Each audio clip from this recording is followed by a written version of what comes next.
Labdien visiem klātsošiem un arī mūsu klausītājiem tiešsaistē. Esam sapulcējušies uz diskusiju Pamani vēzi pirms vēzis pamana tevi. Kā izskatās mūsdienīga audzēja ārstēšana, kad slimība atklāja laikus? Kāpēc skrīnings ir viens no efektīvākajiem veidiem, kā saglabāt veselību? Šajā interaktīvajā demonstrācijā uz reāliem audiem parādīsim, kā darbojas inovatīvas metodes, kuras izmanto audzēju iznīcināšanai saudzīgi, precīzi un efektīvi. Sarunu vadīs RSU docents Nauris Zdanovskis. Došu vārdu jums, lai iepazīstinātu arī ar mūsu šīs dienas diskusijas biedriem. Labdien! Liels paldies par ievadu! Jā, kā jau teicu, mans vārds ir Nauris Zdanovskis, un es esmu radiologs un invazīvais radiologs, un strādāju ikdienā Rīgas Austrumu Kliniskās universitātes slimnīcā ar tik brīnišķīgiem kolēģiem kā radioloģijas centra vadītāju dr. Aina Kratovska, pateicoties kurai mums ir izdevies attīstīt vēža ārstēšanu un iet soli kopā ar pasaules tendencēm, un daktaris Artūrs Šilovs, radiologs, rezidents invazīvajā radioloģijā, kurš strādā abās klīniskās universitātes slimnīcās, tāpēc pieredze viņam arī vēl varētu būt vēl plašāka. Un šodien pats tēmas nosaukums varētu skanēt nedaudz provokatīvi, varbūt nedaudz kādam nepatīk, bet tas bija ar domu, lai cilvēki atnāktu, paklausītos un nevis baidītos no onkoloģiskām saslimšanām, bet lai zinātu, ka mūsdienās, ja mēs laicīgi atrodam, ieraugam un diagnosticējam, mēs varam arī ļoti minimāli invazīvi izārstēt šīs saslimšanas. Un šodien mēs parādīsim ar reālu iekārtu, kas tiek izmantota arī klīnikā, kas ir mikroviļņu ablācijas ģenerators, un parādīsim arī, kā šī metode darbojas uz aknaudiem un uz nieru audiem. Un tad aicināšu kolēģi, savu vadītāju, dr. Ainu Kratovsku, pastāstīt nedaudz par mikroviļņiem un mikroviļņu ablācijām, un kamēr dr. Kratovska stāstīs, kas tas ir, es tikmēr sagatavošu un sāksim jau demonstrāciju nelielu. Labdien, klātesošiem! Liels paldies Naurim par ievadu! Bet viss jau, kā saka, pasaulē nav nekas gluži jauns, viss ir varbūt jaunā interpretācijā. Un šodien mēs, kā saka, jau esam līgo noskaņās. Varbūt var kāds pacelt, kurš nesen ir cepis marshmallows vai desiņas ugunskurā uz iesma. Paceļ rokas. Daži te ir. Kas notiek ar to desiņu, kad uzsprauž uz iesma? Paliek melna, tieši tā. Faktiski veidojās ogli, jo kas notiek ar audiem, jebkuriem audiem, tai skaitā arī parastām desiņām lielā karstumā, vai arī, piemēram, ja jūs uzcepjat popkornu mikroviļņu krāsnī, sākotnēji tas ir mazs graudiņš, bet pēc tam tas pārvēršās par popkornu. Kas tad ir tas fizikālais process, kas ļauj notikt šīm te pārmaiņām? Faktiski tas ir pirmkārt mikroviļņu inducēta elektronu svārstība šūnās, kas ierosina faktiski ūdens molekulu svārstību, un tādā veidā tiek producēta faktiski termālā enerģija. Un pateicoties šai termālai enerģijai, mēs zinām, ka audi, faktiski proteīni, tiek denaturēti ar temperatūru sākot no 60 grādiem, un tas ir faktiski mikroviļņu termālās ablācijas ārstēšanas mērķis panākt ļaundabīgu audzēju šūnu proteīnu denaturāciju līdz 60 grādiem. Un šobrīd Nauris ir iespraudis šo te iesmiņu, uz kuru jūs arī, var teikt, desiņas esat cepuši. Šis ir ļoti līdzīgi, bet pateicoties mikroviļņu ģeneratoram, kas mums ir sānos, caur speciālu konektoru un tā saucamo mikroviļņu ablācijas adatu, šāda ierīce tiek iedurta faktiski ļaundabīgajā audzējā tieši vai nu ultrasonogrāfijas, vai nu datortomogrāfijas kontrolē ārkārtīgi precīzi līdz precizitātei milimetrs, Un uz ādas mēs faktiski redzam tikai vienu mazu dūrienu, bet tas ir veids, kā mēs varam iznīcināt audzēju bez vaļējas operācijas, tikai iedurot adatu un panākt faktiski audzēju iznīcināšanu.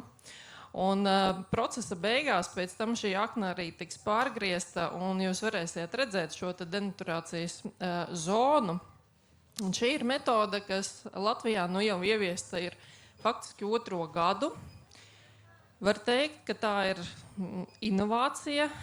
Latvijai tā ir inovācija, bet šī ir arī metode, kas ir absolūti vadlīnijās balstīta, zinātniski apstiprināta. Un tā ir mazinvazīva, pacientam ārkārtīgi saudzējoša operācija, kas ļauj vienā piegājienā iznīcināt audzēju. Bez vēdera, kā saka, atgriešanas vaļā. Un faktiski pēc operācijas pacients jau ir gatavs nākamajā dienā doties mājās, kas arī saīsina būtiski hospitalizācijas, tātad slimnīcā atrašanās laiku. Un šādā veidā mēs varam nodrošināt to, ka pacientiem arī ar blakus saslimšanām, kurām vispār vaļēja operācija nebūtu iespējama, mēs varam piedāvāt ārstēšanu, kas ir radikāla. Ja? Un pacientam attiecīgi vai nu viņš tiek pilnībā izārstēts, vai arī blakus saslimšanu dēļ tiek pagarināta viņa dzīvildze. Jā, man liekas, ļoti labs ievads. Ja kāds dzirdēja pirmo reizi par mikroviļņiem un ablācijām un tādām lietām, es ceru, ka ir vismaz sākotnējs priekšstats. Pagaidām mēs neiesim uz diskusijas sadaļu, nejautāsim, kādi jautājumi rodās, bet es domāju, ka vismaz dažiem, arī kad sākumā mēs visu gatavojām, jau cilvēki sāka prasīt jautājumus, kurus es ceru sagaidīt no jums diskusijas gaitā. Un mēs parunājām par aknām un mikroviļņu ablāciju, bet dr. Šilovs visticamāk, ka ir Latvijā visvairāk veicis krioablācijas nierēm. Un, lai gan mums šeit šobrīd ir mikroviļņu ablācijas ģenerators, es aicināšu dr. Šilovu parunāt par nieru ablācijām, krioablācijām un nedaudz var arī minēt par mikroviļņu ablācijām. Labdien, klātesošie! Jā, tik tiešām mans vārds ir dr. Artūrs Šilovs. Ja kolēģi ir ļoti specializējušies aknu audzēju ārstēšanā, tad kaut kā tā ir laikam no sākuma sadalījies, ka es vairāk darbojos ar orgānu nieres. Un, ja jau mēs runājam par tādu agrīnu diagnostiku un laicīgu vēža atklāšanu, es pajautāšu, kurš pēdējā gada laikā ir izgājis vai veids vēdera dobuma ultrasonogrāfiju? Paceļam rokas. Pēdējā gada laikā. Okay. Kurš to ir izdarījis pēdējo 5 gadu laikā vismaz vienu reizi? Paceļam rokas. Okay. Es neprasīšu, kuram vispār nav bijis, lai nevienu nemulsinātu, kuram vispār nav bijis šis izmeklējums, bet ar nieru ļaundabīgiem veidojumiem situācija, diemžēl, ir tāda, ka tāds skrīnings, kas ļautu ātri un ar vislielāko precizitāti atklāt, kā tas var būt gadījumā arī ar krūtsvēzi, kur regulāri tiek veikts mamogrāfijas, diemžēl tāda nav. Bet kad man jautā pacienti, ko var darīt, lai pamanītu laicīgi nieru veidojumus, tā ir tik tiešām pirmais izmeklējums vēdera dobuma ultrasonogrāfija, kam parasti seko, ja gadījumā kaut kas tiek atrasts, seko datortomogrāfija vēderam, vai arī atsevišķos gadījumos magnētiskā rezonanse. Un tad ir tā, ka ja ir ierasts viens no tādiem klasiskākajiem jautājumiem pieņemšanā ir doktori, pagaidiet, es īsti nesaprotu. Nu kā, ir parasti operācijas, liels griezums, izgriež ārā nieres gabalu vai visu nieru. Ko jūs tur īsti grasties vispār darīt ar mani? Es nesaprotu. Un tad tik tiešām pasaule iet virzienā, kur mēs ārstējam tikai to lokalizāciju, tikai to veidojumu ļaundabīgu audzēju, patiesībā bez lieliem griezieniem un pēc iespējas maz invazīvu, jeb bez lielām iejaukšanās, bez lieliem griezieniem. Un ja aknām ļoti patīk šī mikroviļņu ablācija, kad mēs kaut ko piededzinam, tad man bieži nāk skaidrot, ka nierēm, un es tur varētu veselas lekcijas vairāk stundu garumā stāstīt, kāpēc nierēm patīk augstums, proti mēs nieres saldējam. Un mēs ieduram līdzīgā veidā adatas, kas no malas varētu izskatīties ļoti līdzīgi, bet mēs neizmantojam ģeneratoru, kas ir pieslēgts elektrotīklam. Mēs izmantojam tādu specifisku gāzi. Man liekas, mēs Latvijā vispār esam vienīgie un pirmie, kas sāk aktīvi izmantot un sūtījām argonu. Tā ir argona gāze, kas cirkulē adatai cauri un ļauj sasniegt temperatūru mīnus 143 grādi. Un tas nākamais biežākais jautājums no pacientiem ir: labi, kaut ko iedurat, kaut ko sākat saldēt. Kā jūs zinat, ka jūs man nepiesaldējat papildus aknu, liesu vai vēl kaut ko klāt?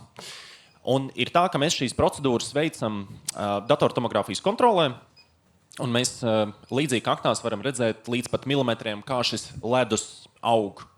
Tas izklausās parasti diezgan vienkārši. Iedur adatas, paskaties, vai precīzi, sāc saldēt. Tam apakšā, protams, ir daudz dažādi arī faktori, kas ir iemesls, kāpēc mēs arī vairākus gadus esam mācījušies. Kas ir liels pluss šīm procedūrām, kas tieši ir nieru ablācijām? Ir daži pacienti, kas man tā spilgti palikuši atmiņā, jo viņi jau operācijas dienā, parasti tās operācijas sākas 8:00 no rīta. Un ir bijuši atsevišķi pacienti, kas jau 7:00 saka: man te vispār nekā nav, man viss ir labi. Es eju pa mežu pastaigāt pie Gaļezera. Un mums parasti nāks viņus tā kā mazliet apstādināt, jo tās operācijas ir tik ļoti maz invazīvas, bez lielām iejaukšanās, ka pacienti paši neapzināti. Viņi iekšā notiek ļoti daudz, bet no tās ārpuses nav nekādu brūču dzīšanas problēmu. Un tas ir viens liels pluss. Mēs atgriežam to cilvēku ļoti ātri atpakaļ darba tirgu. Ievadam tas laikam no manas puses viss. Jā, un pirms mēs turpinam, varbūt kādam no klātesošiem jau ir radušies kaut kādi jautājumi. Jā, jau.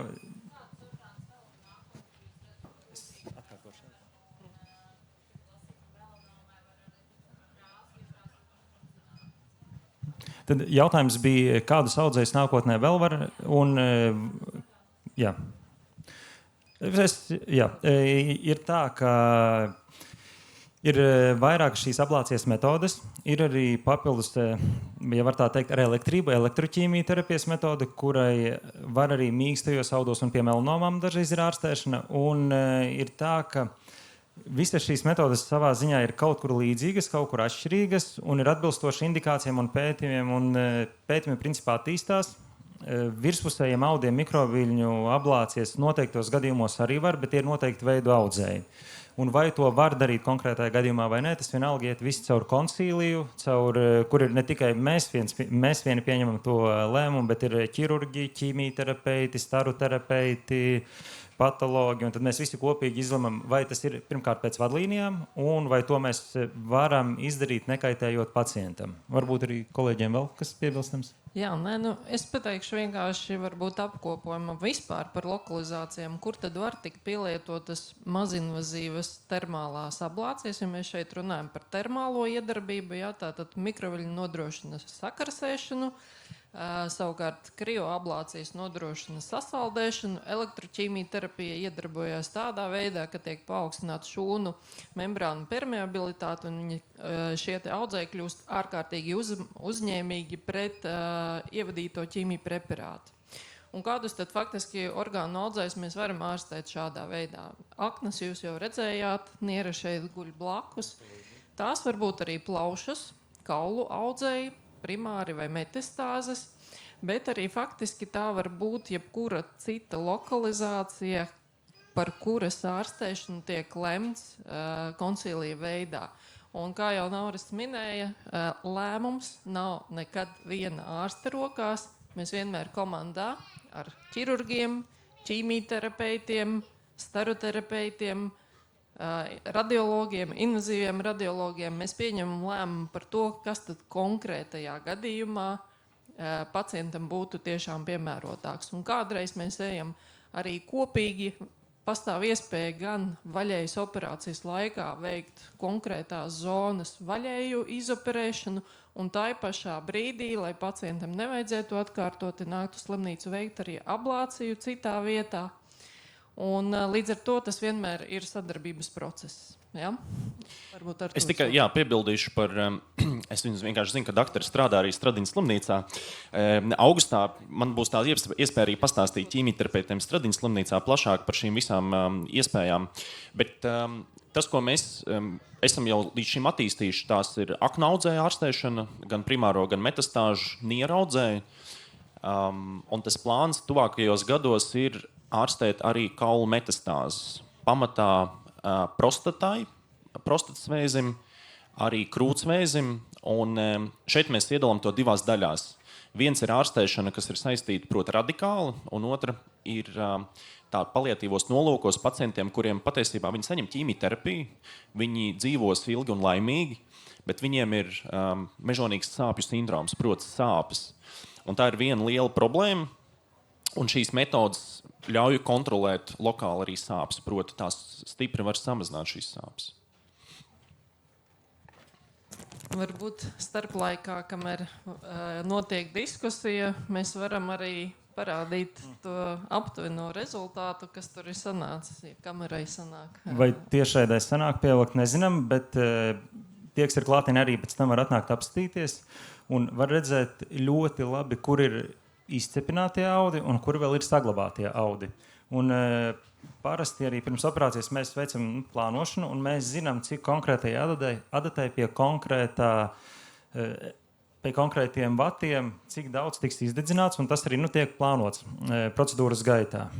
Es vēl varbūt par plānošanu minēšanu, ja mēs šobrīd arī runājam par inovācijām, tad faktiski, ja kādreiz bija arī tā, ka mēs paši, protams, visu ar roku, vizuālā kontrolē, ultrasonogrāfijā, datortomogrāfijā, kas arī ir ārkārtīgi precīzi, bet mūsdienās tās tehnoloģijas ir aizgājušas tik tālu, ka mēs esam spējīgi faktiski saplānot visu operāciju ārpus operāciju zāles, ieprogrammēt manipulācijas gaitu un robotizētā sistēma savukārt jau mums vienkārši ļauj jau izvēlēties pareizo leņķi, un vienīgais, kas ārstam atliek, ir kontrolēt procesu un vienkārši ievadīt adatu. Tātad faktiski ļoti būtisks ir šis te plānošanas process, gan par to, lai neskartu veselos audus, kritiskās struktūras, piemēram, svarīgos asinsvadus vai nervus, bet manipulācijas vadība ir ārkārtīgi ar lielu precizitāti līdz pat milimetram. Tagad mēs sākām piededzināt arī nieru, un mēs mazliet varbūt pa cipariem. Pacienti parasti jautā, cik tad īsti jūs operācijas esat uztaisījuši, jo man liekas, tas ir ļoti svarīgs jautājums, un par to ir godīgi arī jārunā. Mums bija ļoti atklāts un godīgs sarunas ar pirmajiem pacientiem, kad mēs sākām. Mēs teicām, ka mēs esam vairākus gadus mācījušies uz pirmajām 5-6 operācijām brauca vesela komanda no Vācijas, Lietuvas, Francijas.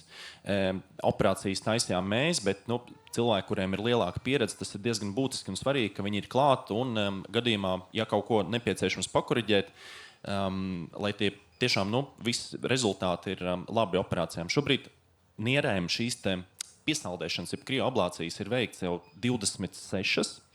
Un, ja mēs tā paskatāmies uz pasauli, tad nākamais parasti jautājums no pacienta ir, tā neizklausās baigi daudz, bet cik tad ir nepieciešams, lai tā droši justos.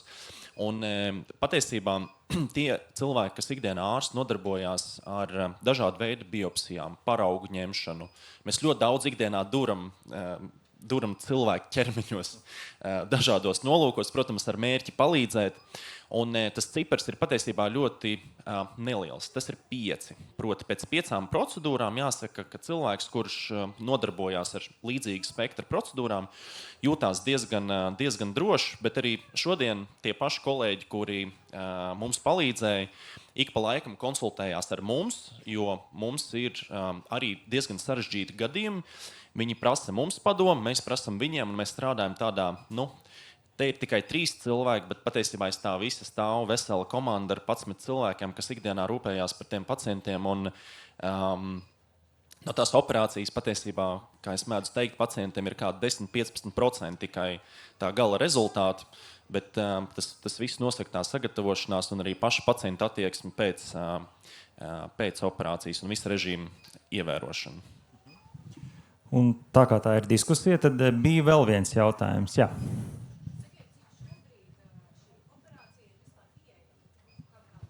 Es varbūt par šo atbildēšu. Es atkārtošu jautājumu. Tiešraidē jautājums bija, cik operācija ir pieejama? Par operāciju pieejamību mēs vienmēr arī saņemam savās pirmsoperāciju konsultācijas jautājumu. Tīpaši parasti tas jautājums skan sekojuši: doktor, cik par to būs jāmaksā? Uz doto brīdi par šo pacientam absolūti nekas nav jāmaksā, bet jautājums ir par to, cik par šo ir jāmaksā slimnīcai pašai, jo, kā zināms, jebkura inovatīva metode vienmēr kaut ko maksā. Bet mēs esam, man liekas, ieguldījuši milzīgu darbu gan pirms jau vairākiem gadiem, gan arī šobrīd, lai panāktu arī to, ka arī slimnīcai šīs jaunās tehnoloģijas praktiski uz doto brīdi nemaksā neko. Un ar Eiropas Savienības fondu, atvesļošanās fondu līdzekļiem uz doto brīdi jau otrais gads rit, kad notiek projekts, ko finansē Nacionālais veselības dienests. Un ar šo finansiālo atbalstu ne pacientam, ne slimnīcai šie faktiski jaunās manipulācijas priekš Latvijas jaunās vēlreiz atkārtošos, jo pasaulē tās jau notiek plaši, daudz un ir vadlīnijās, bet uz doto brīdi tas ir pilnībā apmaksāts. Un mēs ceram, ka arī nākotnē mums izdosies iegūt finansējumu, lai gan pacientam, gan arī slimnīcai šīs manipulācijas faktiski nebūtu ar negatīvu finansiālu mīnuszīmi, bet tieši otrādi, ņemot vēro īso stacionēšanas laiku, arī to, ka pacientam faktiski pēc šīs operācijas nav jāatrodās intensīvās terapijas nodaļās, kas ļoti būtiski ietaupa valsts finansējumu. Līdz ar to mēs ceram, ka metodas ieviešana būs gan ekonomiski pamatota, gan arī pacientiem pilnībā pieejama. Ja doktor Kratovska tā diplomātiski pateica mazliet, tad es tā diezgan tieši. Finansējums ir līdz gada beigām. Mēs savās galvās plānojam pacīnīties ar Nacionālā veselības dienestu. Gribās teikt, strādāt vienā komandā un atrast to finansējumu, bet laikam bez tās cīņas beigās arī nebūs. Tā matemātika ir ļoti vienkārša. Pēc nieres operācijas, vai nu tā ir pilna nieres izgriešana vai tikai gabaliņa izgriešana, pacients vidēji slimnīcā pavada 7 dienas. Pēc tam iet mājās, vēl mēnesi viņam ir, ja tas ir fizisks darbs, ko viņš ikdienā strādā, viņš to noteikti nevarēs darīt mēnesi, un tad ir noteikts procents, kas to vēl ilgāk nevarēs. Pēc šīm procedūrām pacients atgriežas mājās nākamajā dienā. Darbā viņš atgriežas pēc 5 dienām, veicot jebkuru fizisku darbu. Ierobežojumi ir praktiski nulle. Nekādu ierobežojumu nav. Nav tāda rekomendācija, kas vispār ierobežot dzīvi.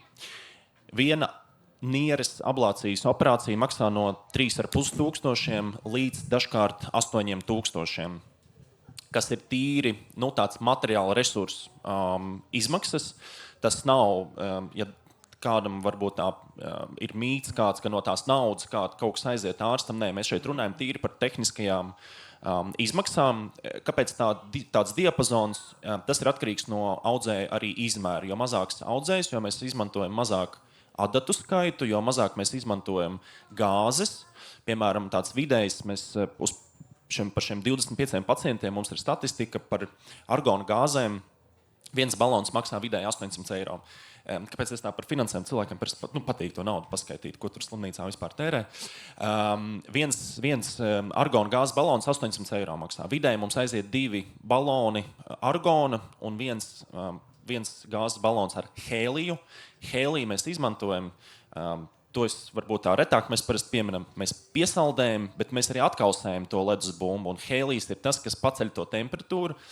Hēlija balons maksā no 1000 līdz 1200 eiro. Un jo lielāks audzējs, jo vairāk mēs šo visu resursu izmantojam, jo dārgāk tā operācija ir. Bet tā kā jau kolēģi te minēja, ja mēs beigās skaitam, pat ja tie ir 7-8 tūkstoši, kas tiek samaksāti par vienu operāciju, pacientu atgriešanās darba tirgu, atgriešanās mājās, atlapšanas process, dienas, ko viņš nepavada stacionārā, tas viss patiesībā dienas beigās mēs esam plusā, vai jāsaka, valsts būtu plusā. Bet, diemžēl, visās šajās diskusijās arī bieži vien tā skaitīšana tā detalizēti iztrūkst. Mēs zinām, ka Amerikā skaita katru centu.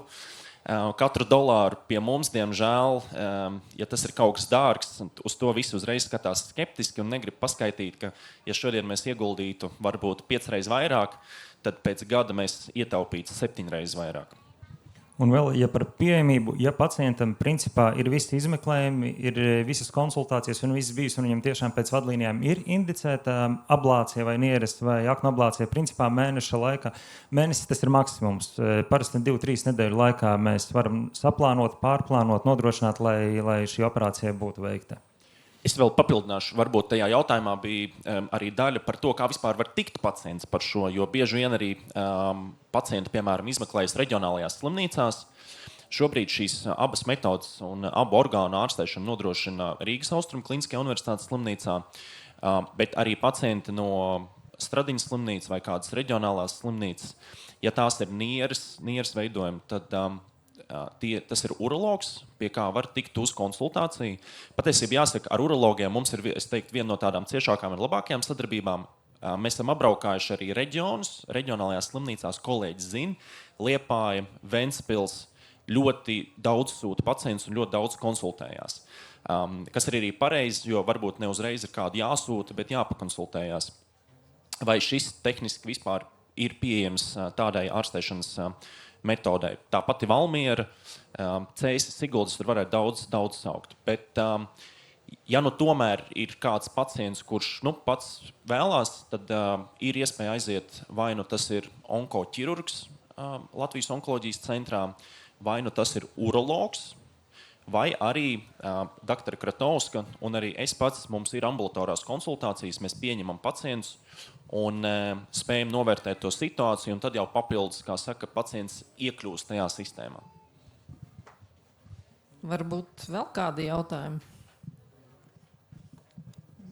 Lūdzu.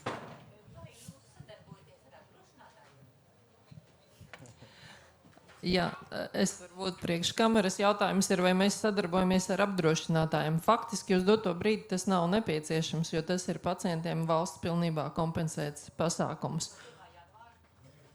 Mēs ceram, tas joprojām pacientam būs absolūti kompensēts. Jautājums, vai slimnīcai tas būs, bet pacientam tas neizvērtīsies nekādās papildus samaksās.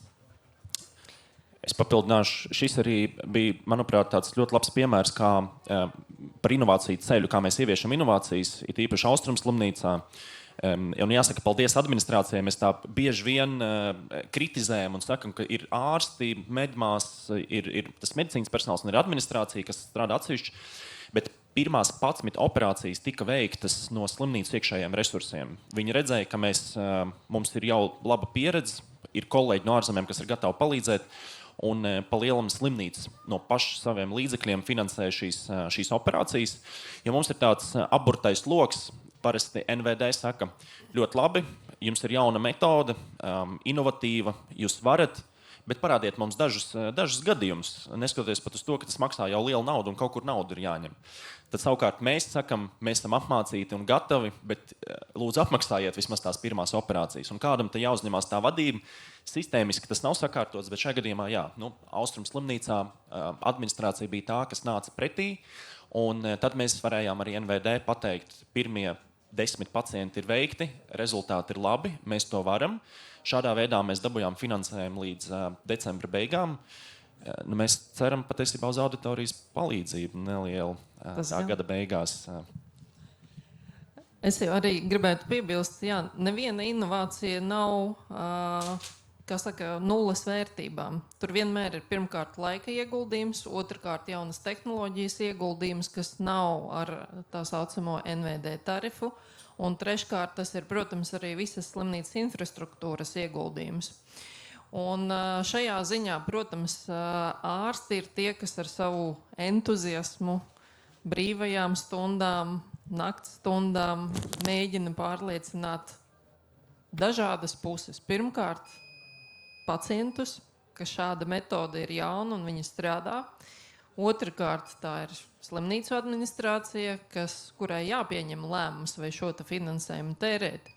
Un treškārt, mums visiem kopā, pacientiem plus ārstiem, ir jāpārliecina jau valsts struktūras, kas ir Nacionālais veselības dienests un veselības ministrija, Un uz doto brīdi arī valsts onkoplānā līdz 27. gadam ir iekļauts punkts par mazinvazīvu perkutānu ablāciju iekļaušanu valsts apmaksātos pakalpojumos, un es ceru, ka tas tā arī realizēsies.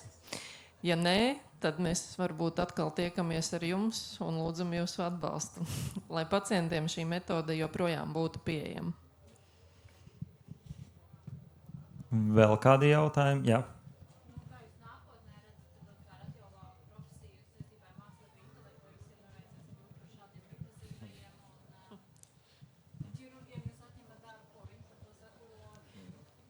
Mēs gaidījām šo jautājumu. Jautājums bija, kā radiologi redz savu nākotni un kāpēc mēs atņemam ķirurģiem darbu. Artūrs gribēja? Ne. Principā mēs neatņemam darbu, tāpat kā mākslīgais intelekts neatņem darbu radiologiem, bet mēs optimizējam pacientu ārstēšanu un aprūpi. Un, es nezinu, esmu bijis ārzemēs, arī stažējies ārzemēs. Nekur nav tā, ka trūkst pacientu vai trūkst darba. Un tas, ko mākslīgais intelekts ar radiologiem izdarīs un jau dara, noņem tos vienkāršākos darbus un sarežģītākie darbi vienalga būs varbūt sadarbībā ar mākslīgo intelektu vai vienalga, mākslīgais intelekts viens nestrādās. Un vai visiem radiologiem nevajadzētu pāriet uz šo? Es nezinu. Es varbūt piebildīšu, visi nevar pāriet uz šo. Tur ir jābūt nedaudz trakam sirdī un trakam, kā saka, savās brīvā laika pavadīšanas tendencēs, jo atšķirībā varbūt no diagnostiskās radioloģijas, invazīvā radioloģija ir saistīta ar tomēr tādu roku, kā saka, pielikšanu vairāk pacientam, nevis datorpelei. Un, protams, ne visi ir spējīgi arī ar šo nodarboties ilgtermiņā. Tas ir gan fiziski smags, gan arī emocionāli smagāks, krietni smagāks darbs. Bet, ja iet runa par to, vai radiologiem nevajadzētu visiem pievērsties uz doto brīdi, faktiski, ja mēs paskatāmies atbilstoši MK noteikumiem, šo darbu veids radiologs. Tas nav pat invazīvais radiologs, kuram ir apakšspecialitāte, kas ir vairāk saistīta jau ar mazinvazīvu manipulāciju asinsvados veikšanu, bet tieši šo darbu var veikt šobrīd radiologs, kas ir specializējies uz invazīvām manipulācijām. Tas ir viens. Bet otrs par mākslīgo intelektu. Šī diskusija jau ir, man liekas, labu laiku. Un neskatoties uz to, ka, man liekas, mākslīgais intelekts jau ir tik ilgi mūsu vidū, un mēs visi uzdodam ChatGPT jautājumus, ja? Bet, diemžēl, pat es teiktu, diemžēl, šī mākslīgā intelekta ienākšana mūsu tādā rutīnā nemaz nenotiek tik ātri. Ja? Ir dažādi aspekti. Ir juridiskie aspekti, bet ir arī praktiskie aspekti. Un tas, kur mēs redzam gan šo palīdzību, pirmkārt, tā ir attēlu kvalitātes uzlabošana, jo mēs vienmēr domājam, mākslīgais intelekts ir tas, kas rakstīs tikai tās radioloģiskās atbildes. Tā nav. Mākslīgais intelekts šobrīd galvenokārt nodrošina to, ka ar ļoti, piemēram, mazām staru devām mēs varam iegūt tikpat izcilu attēlu kvalitāti, kā tas ir bijis kādreiz ar milzīgām staru devām. Ja? Tātad faktiski mākslīgais intelekts strādā pacienta labā. Un palīdz ārstam, var teikt, sakārtot savu darba plūsmu, ir tīpaši uzņemšanas nodaļās, prioritizējot, kuru tad pacientu pirmo aprakstīt. Ja? Jo mākslīgais intelekts detektē aptuveni patoloģiju, bet viņš viņu vēl neapraksta. Ja? Vismaz pagaidām. Tieši ārstu kongresā nesen man bija iespēja uzstāties, runājot nedaudz arī par mākslīgo intelektu. Mēs radiologi vispār lūdz to mākslīgo intelektu un speciālistu, lai ātrāk ienāk un vairāk ienāk. Nauris ļoti precīzi pateica.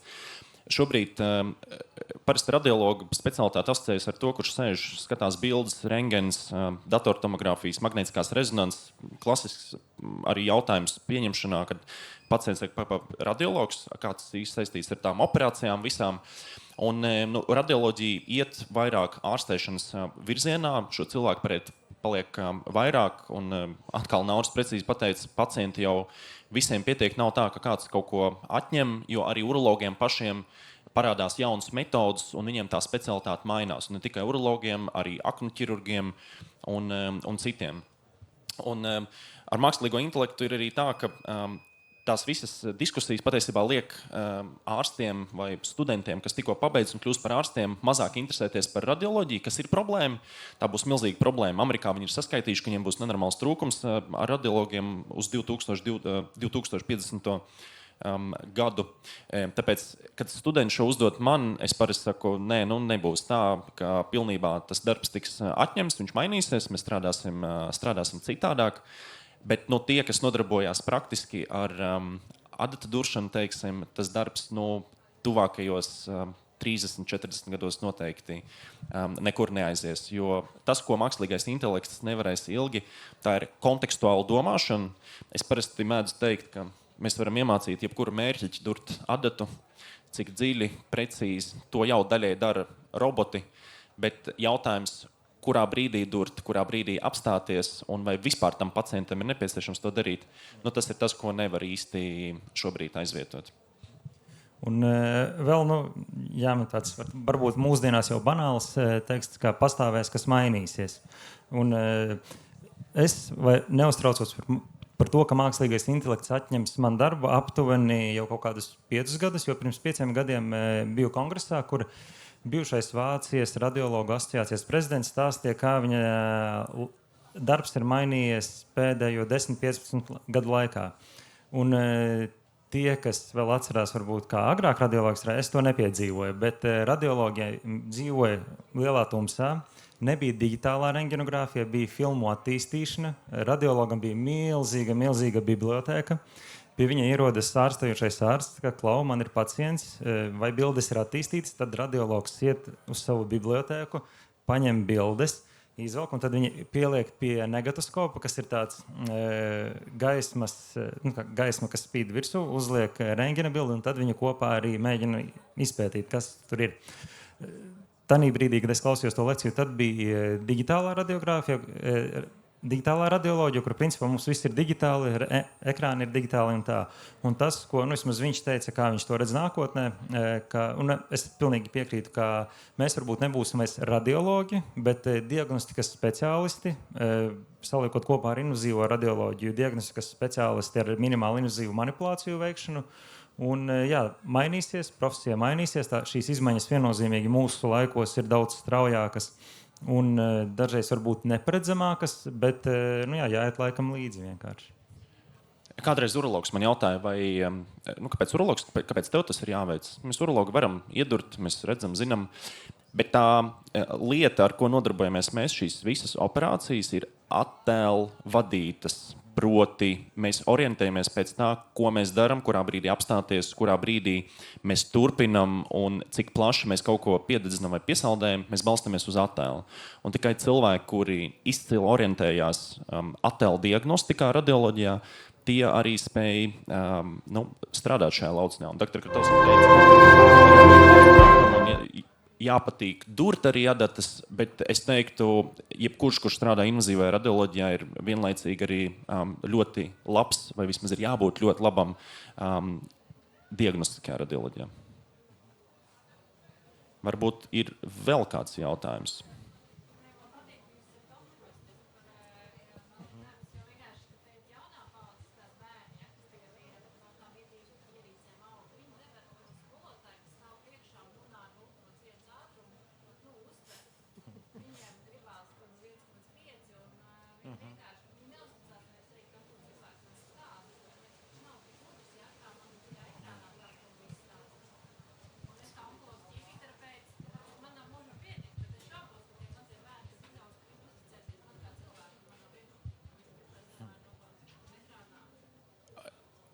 Doktori, lai tiešādē viņi nedzird, jāatkārto. Doktori teica, ka nevar, ka tagad vairāk uzticās mākslīgajam intelektam, bērni uzticās mazāk skolotājiem.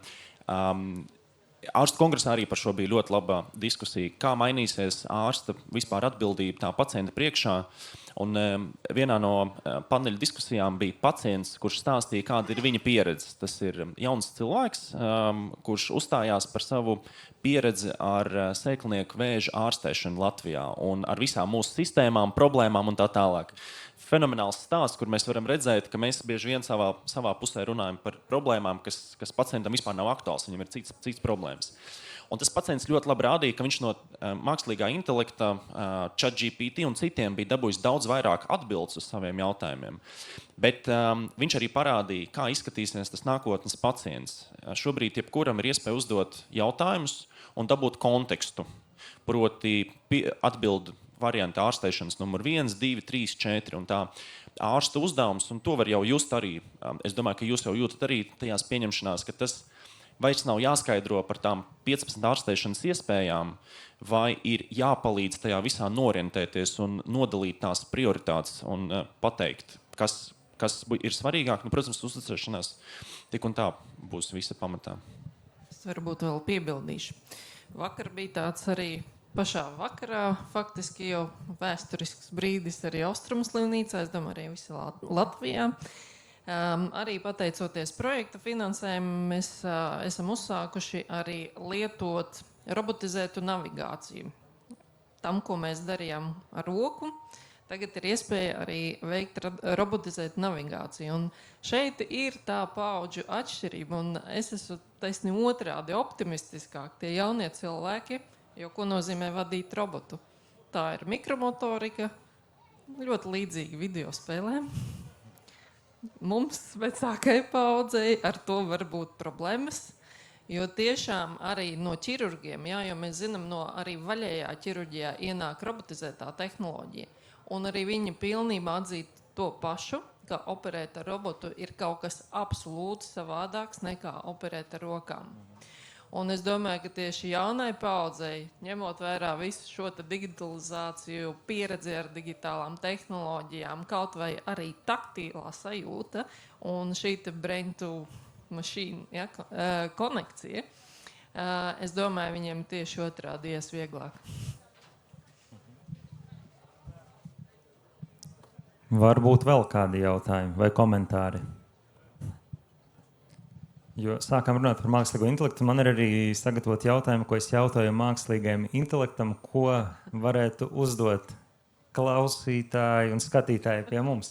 Un es skatos tos jautājumus, visi gandrīz ir atbildēti, bet viens vēl ir palicis. Tas, manuprāt, jau arī atbildējām, ka teicām, ka principā pēc operācijas pacients nākamajā dienā var doties. Es atceros pirmo mikroviļņu ablāciju, kas bija 2021. gadā. Pacientam uztaisīja mikroviļņu ablāciju, un pacienti dažādi ir. Viņš tāds nedaudz nekritisks cilvēks, viņam uztaisīja, viņš pamostās, tā kā, es varu jau varbūt iet mājās, tā kā, kāpēc, man drusku kaut kas te sāp, bet tas viss kārtībā. Un, jā, tāpēc par blakus parādībām mēs jau runājām. Es varbūt... Jā. Jā.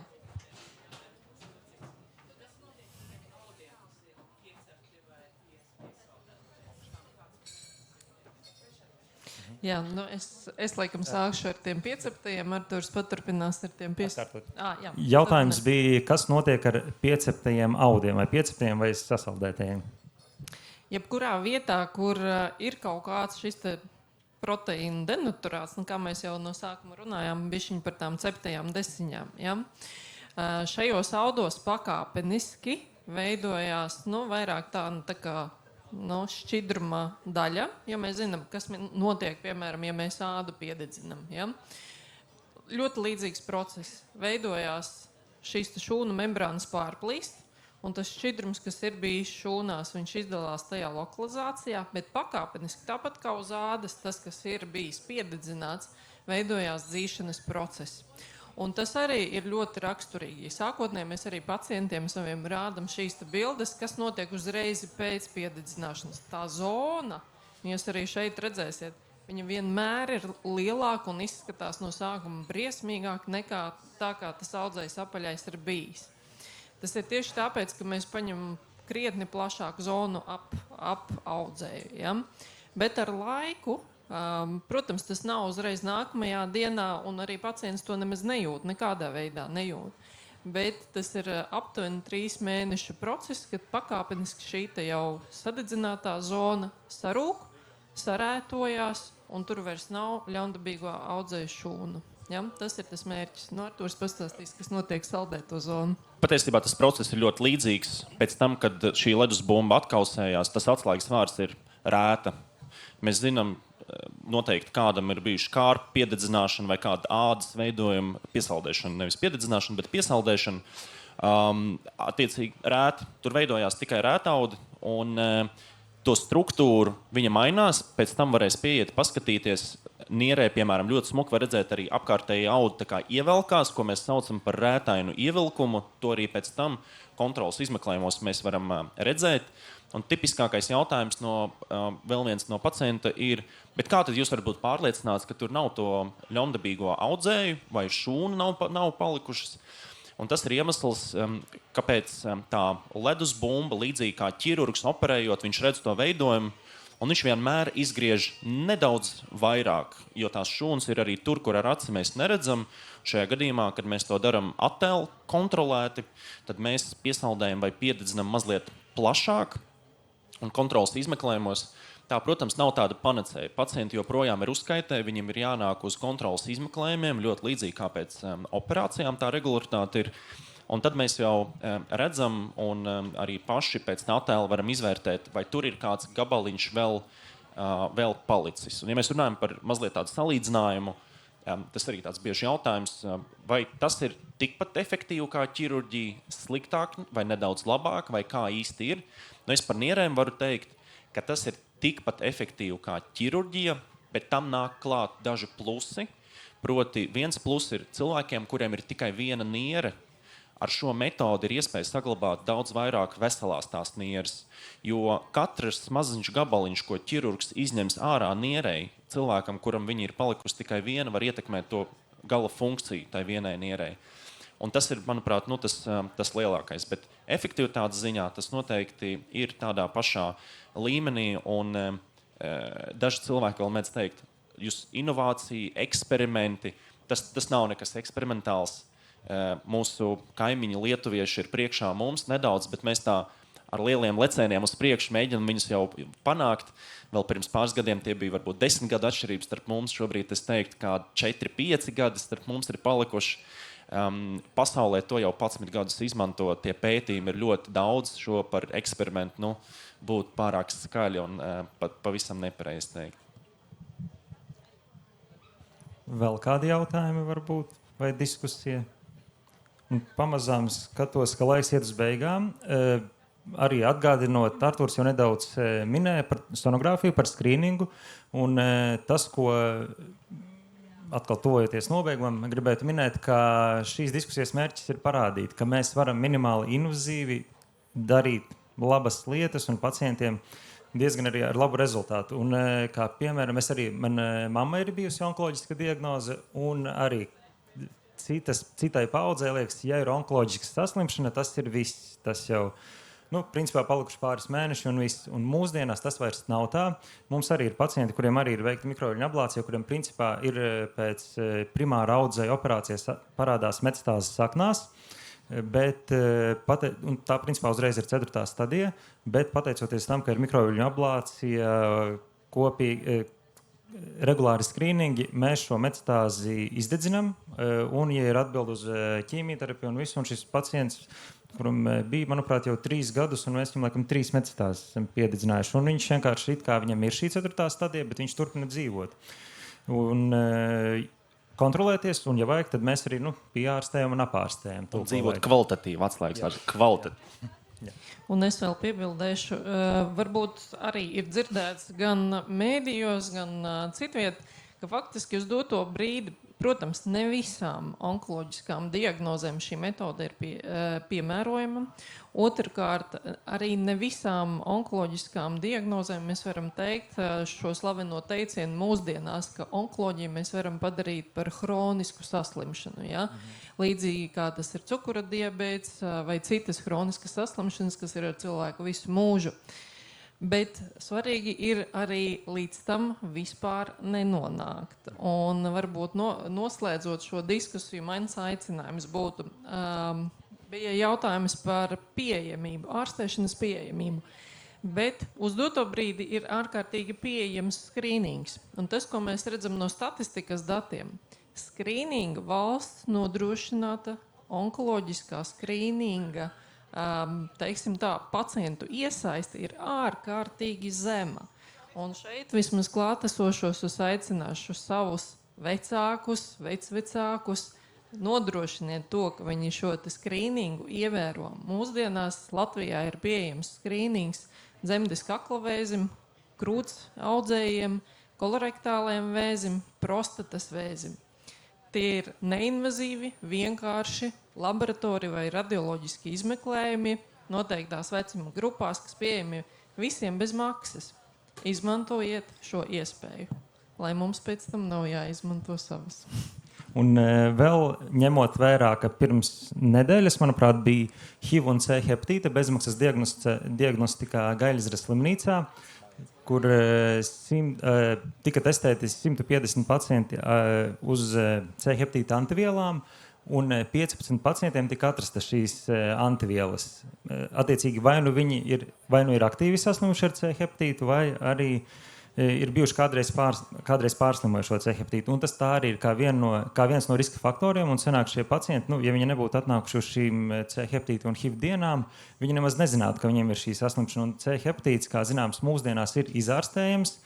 Pat ja viņu izārstē, ir paaugstināts risks, ka var veidoties dzīves gaitā malignas izmaiņas saknā, bet, jā, kā jau dr. Kratovs teica, pārbaudieties, izmantojiet iespējas, un es parasti saviem pacientiem saku, ka, ja ir sūdzības un kaut kas liekas, ka nav tā, vai analīzēs ir ilgstoši kaut kādas novirzes, droši negaidīt 1 vai 2 vai 3 gadus, jo arī tie pacienti, kas nonāk pie mums, nereti ir tā, ka jā, man jau sūdzības bija pirms 3 gadiem, bet es domāju, ka nekas nav, tad man tur bija citas dzīves problēmas un tā, un kaut gan varēja jau pārbaudīties pirms 3 gadiem, visu laiku atlika. Un, jā, tāpēc pārbaudamies, iespēju robežās, nevajag pārāk daudz pārbaudīties, jo ir arī, nevajag iekrist arī otrā galējībā. Un, jā, vēl.